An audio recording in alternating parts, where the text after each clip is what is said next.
दोस्तों आज हम बात करने वाले हैं 2019 रिलीज्ड एक बेहद इंटरेस्टिंग हॉरर मिस्ट्री थ्रिलर के बारे में जिसका नाम है द मेनी प्लेस।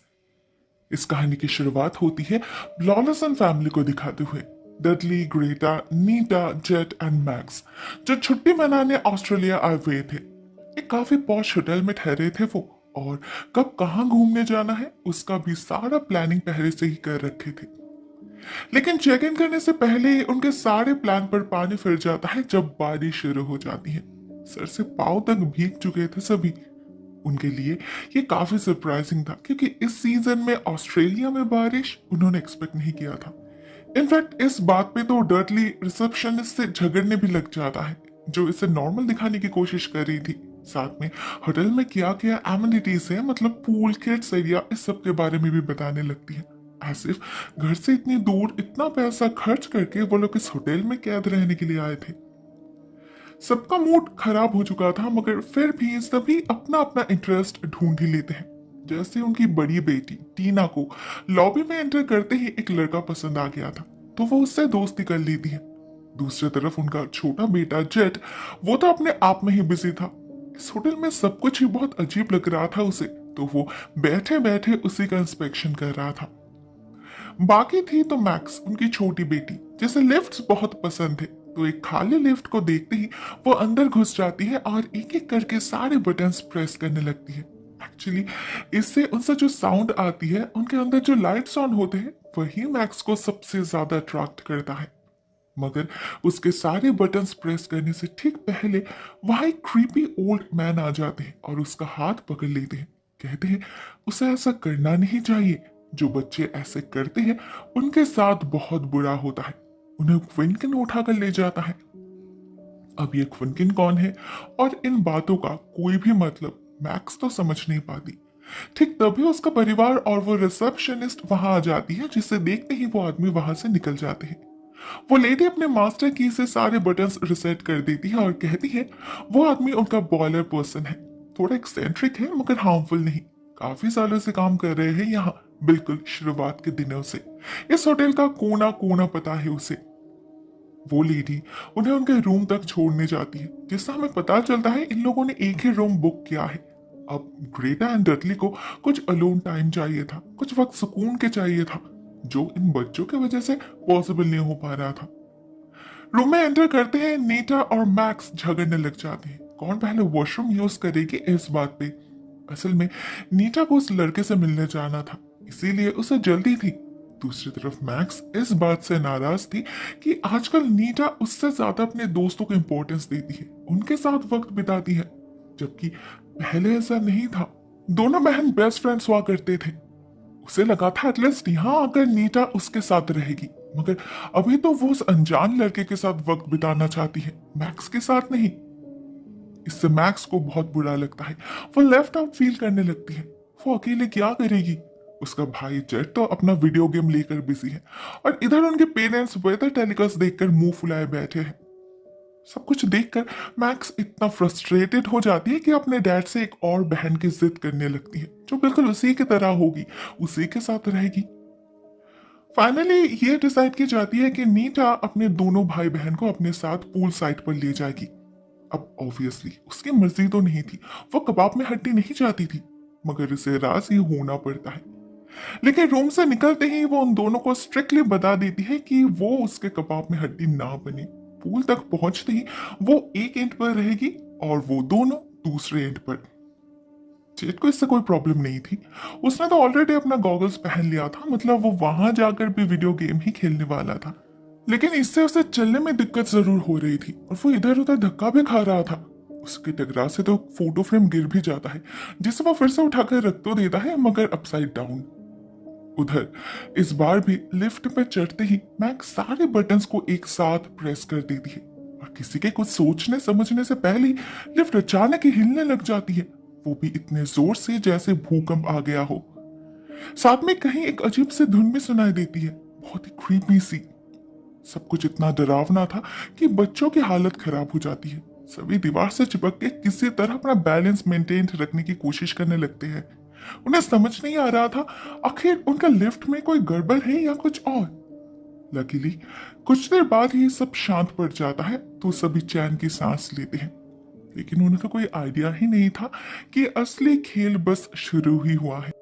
लिफ्ट से निकलकर पहली बात तो उन्हें ये समझ नहीं आती कि ये कौन सा फ्लोर है। वो लोग ऊपर पहुंच चुके हैं या नीचे, और ये फ्लोर इतना कोल्ड क्यों है।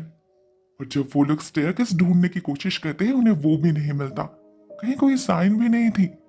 उन्हें लगता है होटल में शायद स्टेयरकेस है ही नहीं, तो वो लोग फिर से लिफ्ट पे जाने के लिए ही रवाना होते हैं। और ठीक तभी उन्हें पहला झटका लगता है, क्योंकि इस बार उन्हें लिफ्ट भी नहीं मिलता। वो लोग जिस रास्ते से गए थे एग्जैक्टली उसी रास्ते से लौटे थे, तो कंफ्यूज होने की कोई जगह नहीं थी। साथ में जेट को वहां जमीन पर एक चॉकलेट भी मिलता है जो कुछ देर पहले वो ही खा रहा था। मतलब जस्ट कुछ देर पहले वो लोग यहीं से गुजरे थे। भला वो लोग एक होटल के अंदर गुम कैसे हो सकते हैं। वो लोग इस बार दूसरे रास्ते से कोशिश करते हैं दूसरी तरफ जाने की, और वहां जाने पर उन्हें सडनली एक बात नजर आती है कि इस फ्लोर के किसी भी दरवाजे पे कोई नंबर नहीं है। बहुत अजीब बात है। साथ में जब नीटा अपना फोन चेक करती है अपने पेरेंट्स को कॉल करने के लिए, उससे कोई नेटवर्क भी नहीं मिलता। तब मैक्स कहती है उन्हें किसी कमरे में पूछना चाहिए, वहां फोन भी तो होगा ना। सरप्राइजिंगली जैसे ही वह दरवाजे पे नॉक करती है उसे दरवाजा खुला मिलता है, कहीं कोई लॉक नहीं था।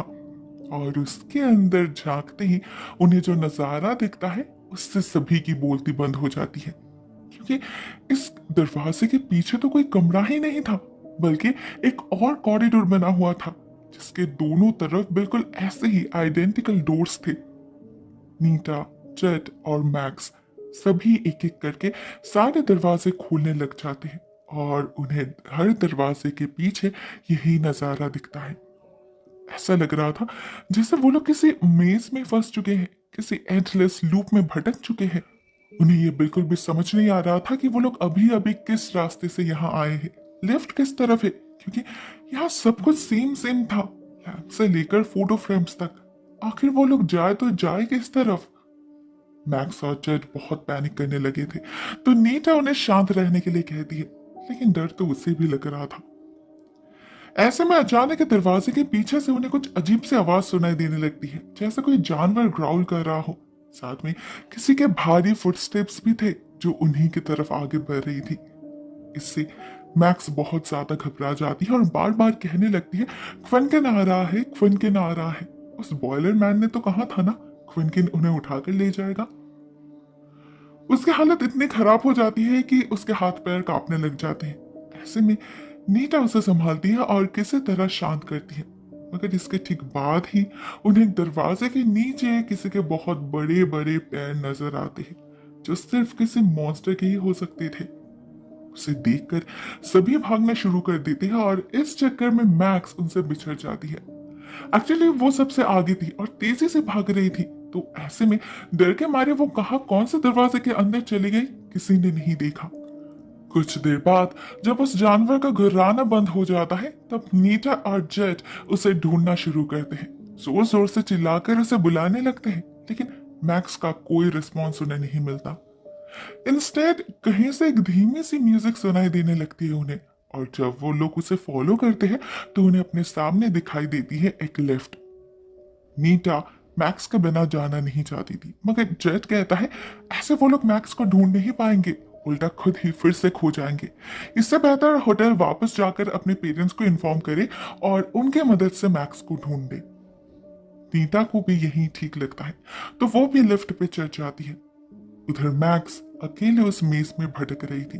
वो जैसे एक दरवाजा खोलकर एक दूसरे कॉरिडोर पे जा पहुंचती है, हम उसके पीछे के उस दरवाजे को दीवार बनते हुए देखते हैं। साथ ही साथ कॉरिडोर के दूसरे एंड वाले दरवाजे के पीछे से सुनाई देती है उस जानवर की आवाज।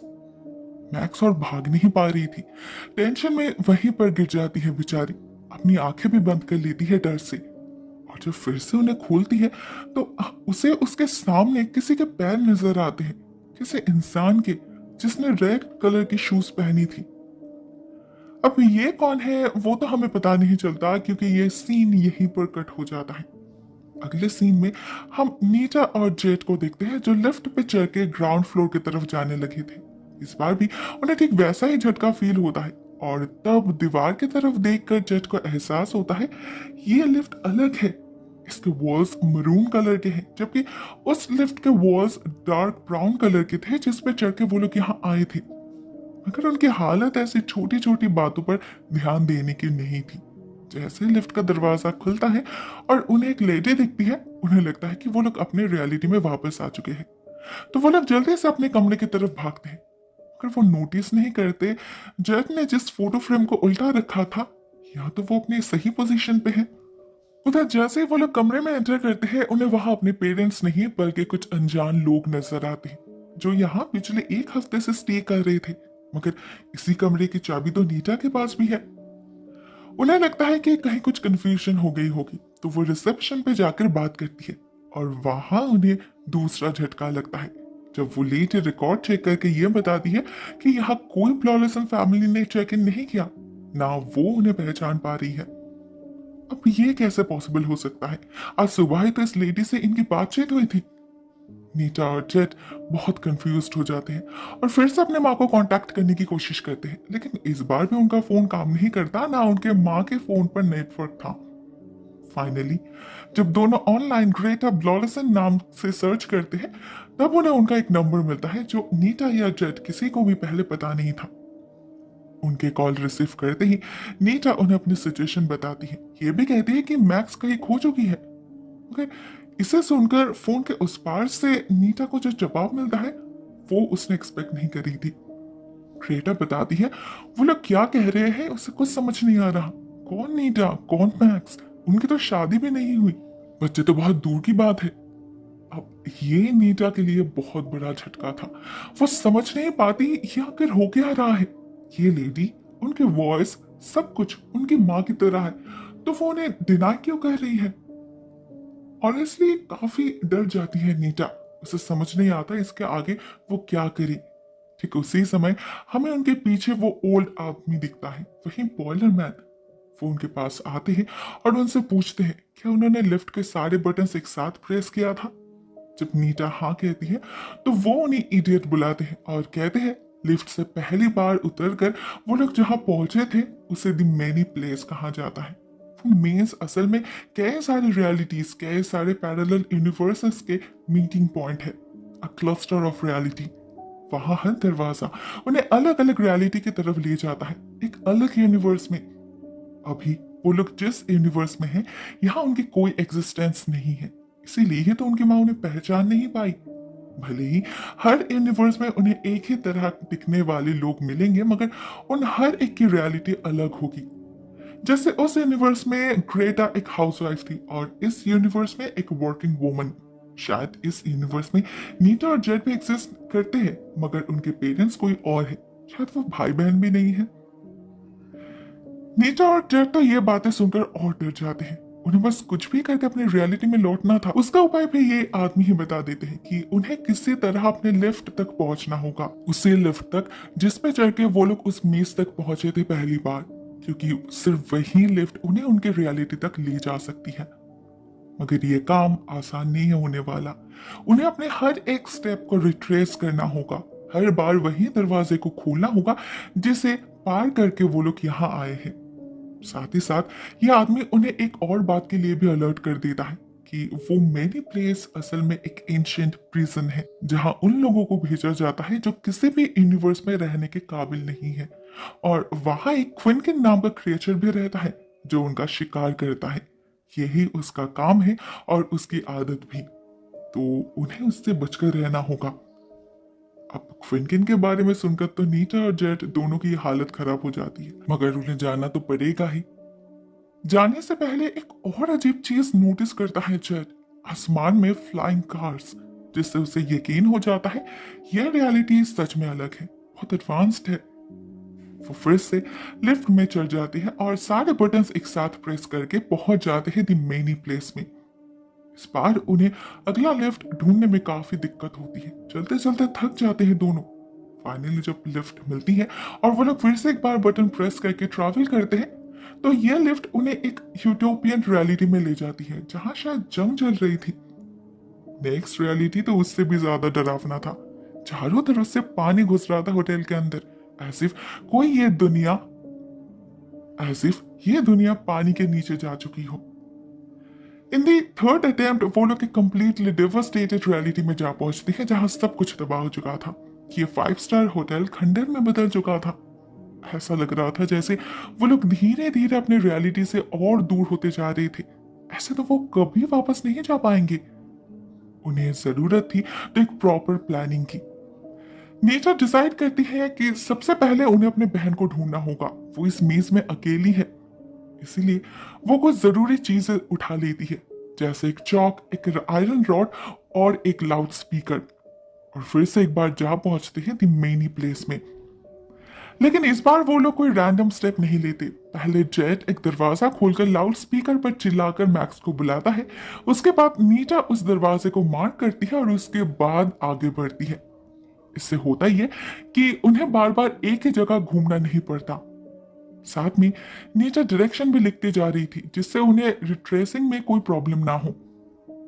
ऐसे ही चलते चलते वो लोग कितने कॉरिडोर एंड डोर्स को पार कर जाते हैं उनका कोई हिसाब नहीं रहता। वो लोग थक चुके थे, उन्हें भूख भी लगी थी। फाइनली एक कॉरिडोर के एक मोड़ पे आकर उन्हें अचानक ही मैक्स की आवाज सुनाई देती है, वो भी बहुत पास से। मगर जैसे वो लोग उसके तरफ आगे बढ़ने लगते हैं, मैक्स उन्हें रुकने के लिए कहती है वो अकेली नहीं है, उसके साथ कोई और भी है। उनके सामने आने से पहले उन्हें एक प्रॉमिस करना होगा कि वो अपनी आंखें बंद रखेंगे। कुछ भी हो जाए, कुछ भी सुनाई दे या कुछ भी महसूस क्यों ना हो, वो लोग अपनी आंखें नहीं खुलेंगे। अब इन बातों का कोई मतलब नीटा या जट तो समझ नहीं पाते, मगर दूर से ही वो मैक्स के पीछे एक साया जरूर देख पाती है, जो किसी इंसान का तो लग नहीं रहा था। आखिर ये है कौन मैक्स के साथ? नीता को बहुत डर तो लगता है, मगर फिर भी वो मैक्स की बात मानकर अपनी आंखें बंद कर लेती है और मैक्स उनके पास आ जाती है। और तब वो उनसे कहती है कि उसके साथ यह जो क्रिएचर है यही क्विंकिन है और वो उनकी मदद करना चाहता है। इसमें इसका हर सीक्रेट, हर कोना कोना पता है उसे। उसी ने तो उसे इन लोगों तक पहुंचाया। कंडीशन बस एक ही है कि उन्हें अपनी आंखें बंद रखनी होगी, क्योंकि उसकी आदत है जो भी उसे देख लेता है वो उसे मार डालता है। He can't help it, आदत से मजबूर है वो। अभी वो उन्हें उनके लिफ्ट तक भी पहुंचा सकता है अगर वो उसका हाथ पकड़े तो। उसके बाद मानने के सिवा नीटा के पास और कोई उपाय नहीं था, इसीलिए मैक्स उसका हाथ क्विंकिन के हाथ पर देती है और वो लोग एक दूसरे के हाथ पकड़ के आगे बढ़ने लगते हैं। एक के बाद एक डोर्स एंड कॉरिडोर्स पार करके फाइनल अपने लिफ्ट के सामने जा पहुंचते हैं वो। और लिफ्ट का दरवाजा बंद होने से ठीक पहले जब मैक्स अपनी आंखें खोलती है तो उसे उस क्विंकिन का भयानक रूप भी दिख जाता है, जिसने उनकी इतनी मदद करी थी।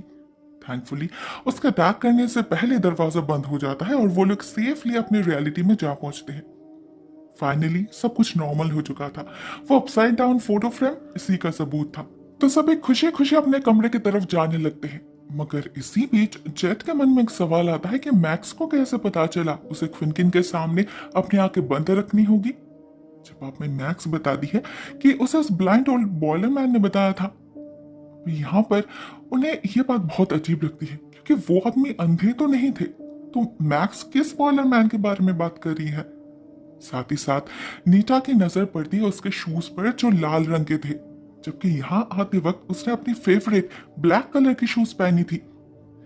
नीटा जब उससे पूछती है तो मैक्स का जवाब उन्हें और हैरान कर देता है, क्योंकि मैक्स बताती है वो शूज तो उनके लास्ट वेकेशन पे ही खराब हो गए थे जब वो लोग कोर्फू गए थे। अब यहाँ प्रॉब्लम ये थी कि नीटा एंड जेट कभी कोर्फू गए ही नहीं थे।